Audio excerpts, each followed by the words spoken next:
Hello everyone, today I'll show you how to change the max frame rate in the 7 deadly sins origins.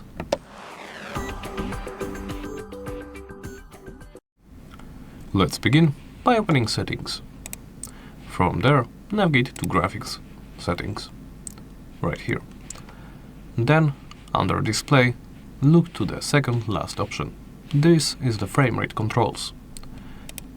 You can adjust them between a few different values, as you can see, with the minimum being 30 FPS, then going up to 45, 60, 120, 144, and back to 30.